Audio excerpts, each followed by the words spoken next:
स्वागत है आप लोगों का वीएन इंस्टीट्यूट चैनल में। और एक छोटा सा न्यूमेरिकल क्वेश्चन जो कि बैलेंसिंग का है, मैं आपको आज बताऊंगा।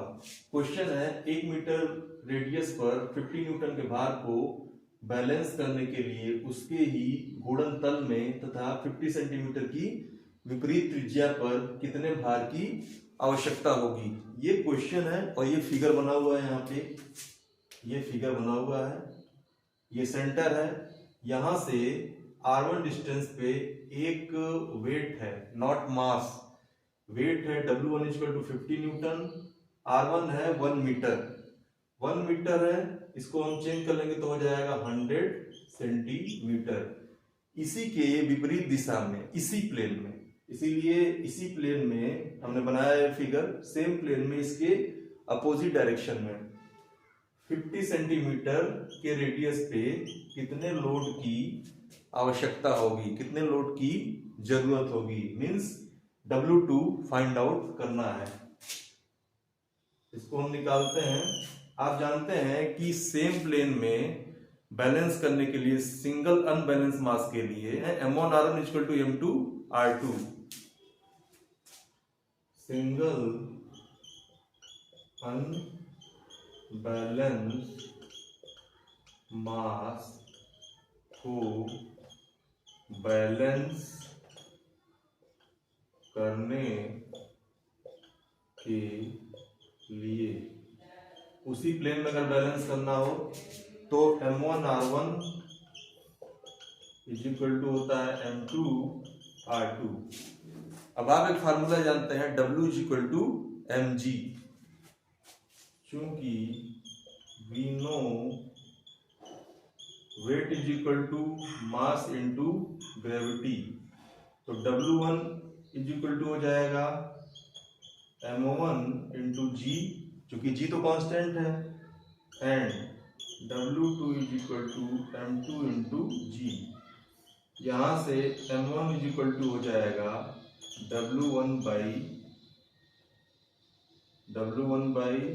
जी and M2 is equal to हो जाएगा W2 बाई जी। ये हम इस फॉर्मूले में पुट कर देंगे।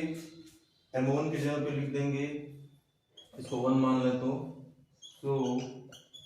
From 1 M1 is equal to W1 by g है, यहां से पुट कर देंगे into R1 is equal to M2 के जगह पे W2 बाई जी R2।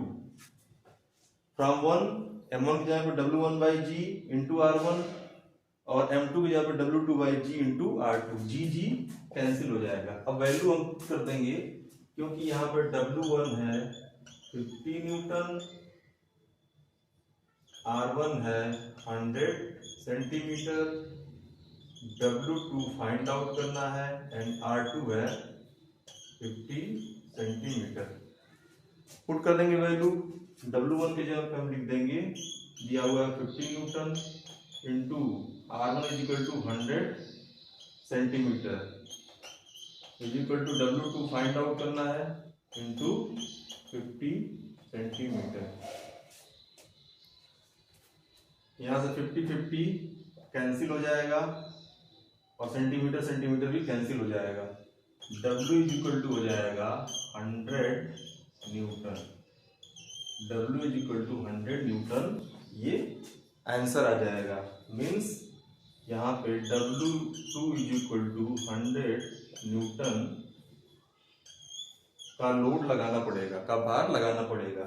अगर R1 डिस्टेंस पे एक अनबैलेंस मास या अनबैलेंस लोड W1 50 न्यूटन का रोटेट कर रहा है, तो इसको बैलेंस करने के लिए इसी के प्लेन में अपोजिट डायरेक्शन में 50 सेंटीमीटर की दूरी पे, मतलब 50 सेंटीमीटर के रेडियस पे 100 न्यूटन के लोड की जरूरत होगी या आवश्यकता होगी।